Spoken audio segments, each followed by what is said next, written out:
할렐루야. 오늘은 민수기 15장 이야기를 같이 나눠보고자 합니다. 14장에서 정탐 이후에 하나님을 향한 반역했던 이스라엘 백성들이 하나님으로 인하여져서 심판을 받게 되어집니다. 20세 이상은 가나안 땅에 들어가지 못할 것이라는 심판의 말씀을 받게 되어지죠. 그리고선 15장에 나오는데 갑자기 우리가 레위기에 그토록 자세하게 기록되어졌던 제사법이 다시 언급되어집니다.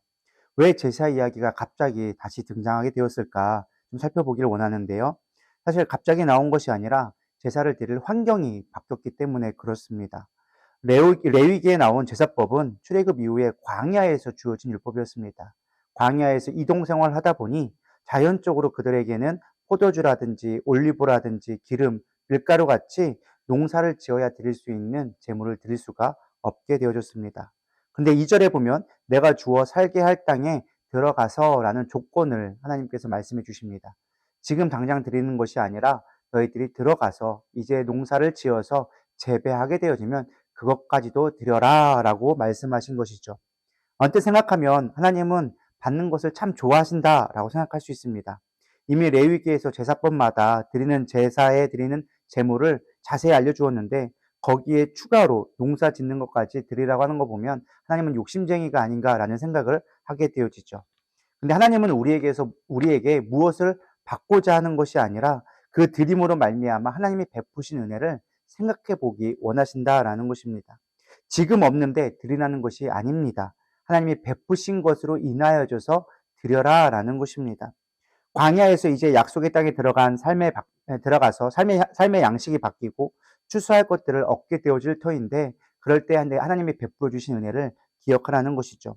신명기 16장 16절에서 17절에 보면 너희 가운데 모든 남자는 1년에 3번 곧 무교절과 칠칠절과 초막절에 내 하나님 여호와께서 택하신 곳에서 여호와를 배웁되 빈손으로 여호와를 배웁지 말고 각 사람이 내 하나님 여호와께서 주신 복을 따라 그 힘대로 드릴지니라 라고 얘기해 주고 있습니다. 주신 것을 드리라고 말씀하는 것이죠. 우리는 하나님 앞에 드릴 때 많은 것들을 고민하게 되어집니다. 써야 할 것도 많고 카드값도 나가야 되고 공과금도 나가야 되고 참 할 걸 많죠. 그러나 하나님은 이미 우리에게 베풀어 주신 것을 받기 원하십니다. 그걸 받아서가 아니라 드릴 수 있는 우리의 믿음을 보시는 것이죠.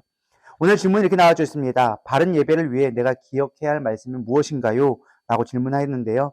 저는 개인적으로 제 생각에 시간을 하나님 앞에 드리는 것을 좀 묵상해 보게 되어졌습니다. 시편 33편 1절에 보면 너희 의인들아 여호와를 즐거워하라 찬송은 정직한 자들이 마땅히 할 바로다 라고 얘기해 주고 있습니다. 우리가 예배 시간뿐만 아니라 내 삶 속에서 하나님을 얼마나 찬양하고 있는가, 내 시간과 내 마음을 하나님 앞에 얼마나 쏟고 있는가, 그것이 우리가 드려야 될 예배의 가장 중요한 모습이 아닐까라는 묵상을 해보게 되어졌습니다. 두 번째 묵상하게 된 것은요, 약속의 말씀을 믿으며 우리는 오늘을 살아가야 한다라는 것입니다. 아까도 나왔지만 내가 주어 살게 할 땅에서라고 얘기해주고 있습니다. 지금 가나안 땅을 앞두고 있는 상태였죠. 아직 들어간 것이 아니었습니다. 그러나 믿음으로 그 땅에 들어가서 누리게 될 것을 미리 말씀해주고 계신 것입니다. 히브리서는 믿음은 바라는 것들의 실상이다라고 이야기해주고 있습니다. 우리는 이 땅에 살지만 천국의 삶을 살아가는 자들이 되어줘야 되리라 믿습니다. 때론 내 뜻대로 되지 않고 때로는 힘든 일이 많이 찾아오지만 우리가 환경만 보고 낭망할 것이 아니라 염려하고 두려워할 것이 아니라 미래를 바라보며 하나님이 하실 나라를 바라보며 우리는 믿음으로 나가야 되리라 믿습니다. 저도 교회를 이제 어느덧 운영을 하면서 재정적인 어려움이나 성도들의 어려움에 때로는 낭망하거나 두려워할 때가 있습니다. 그럴 때는 항상 믿음으로 선포합니다.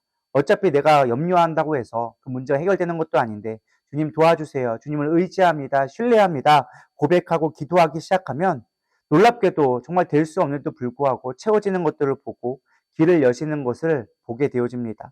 그게 기도한다고 당장 뿅 하고 나타나는 어떤 도깨비 방망이처럼 나타나진 않았습니다. 그러나 지나고 보니 힘들고 어려운 과정을 겪었지만 그 일들을 해결해 주시는 하나님을 발견하게 된 것입니다. 오직 의인은 믿음으로 말미암아 산다고 말씀하고 있습니다. 여러분 오늘 하루도 믿음으로 살아갈 수 있기를 축복합니다. 세 번째 묵상한 것은 열매에 대해서 묵상해 보았습니다.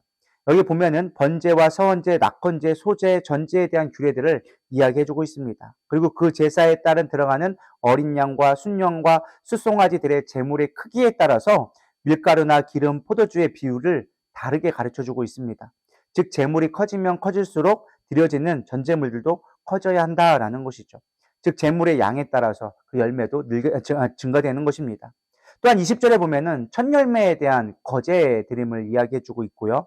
또 15절, 16절에 보면 타국인들에 대한 잡족들, 어떻게 보면 광야에서 사실은 불평불만을 하고 이스라엘 백성들을 혼란하게 만들었던 그 잡족들까지도 예배에 참여하게 해야 한다라는 규율이 중간에 나옵니다. 사실 서로 다른 이야기를 하는 것처럼 보입니다. 그런데 이것은 한마디로 정의해 보면은 하나님이 열매 맺기 원하신다라는 것으로 축약해 볼 수 있을 것 같습니다. 하나님은요, 우리가 첫 열매를 거둘 뿐만 아니라 삶 속에서 드려지는 열매, 그리고 뿐만 아니라 영혼들을 구원하는 열매까지 걷기를 원하신다라는 것입니다. 요한복음 15장 8절은 얘기합니다. 너희가 열매를 많이 맺으면 내 아버지께서 영광을 받으실 것이요 너희는 내 제자가 되리라 라고 말씀해 주고 있습니다. 예수님이 말씀하신 건데요. 우린 열매 맺는 삶을 살아야 되리라 믿습니다. 첫 열매든 아니면 나의 삶 속에 드리는 예배든 아니면 내가 만나는 사람들을 통해서든 열매를 걷는 삶이 되기를 축복합니다.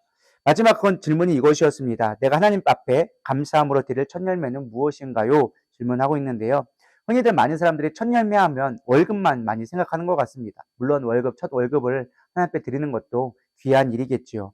그러나 더 중요한 건 전 첫 열매가 꼭 우리의 월급만 있지 않다고 생각되어집니다.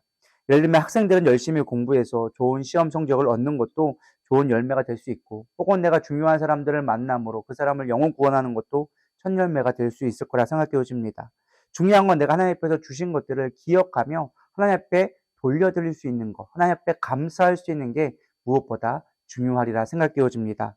오늘도 하나님의 나에게 주신 은혜를 기억하며 하루를 살아가기를 축복합니다. 기도하시겠습니다. 하나님, 오늘은 민수기 15장을 통하여져서 가나안 땅을 앞두고 하나님이 그들에게 주신 규례들을 살펴보았습니다. 우리가 하나님의 천국의 약속을 바라보며 살아갈 때 무엇을 붙들고 살아가야겠습니까? 하나님이 주실 것들을 바라보며 감사함으로 하나님 앞에 나아가야 되리라 믿습니다. 맞은 바 하나님 책임 잘 감당할 수 있도록 인도하여 주시옵시고 우리에게 주신 것들로 인하여져서 늘 주님 앞에 감사할 수 있는 삶이 되게 하여 주시옵소서. 부족하고 힘든 것들 많지만 주님이 주신 것들을 바라볼 수 있는 믿음의 눈이 있기를 원하오며 살아계신 예수님의 이름으로 기도드려 싸움나이다. 아멘.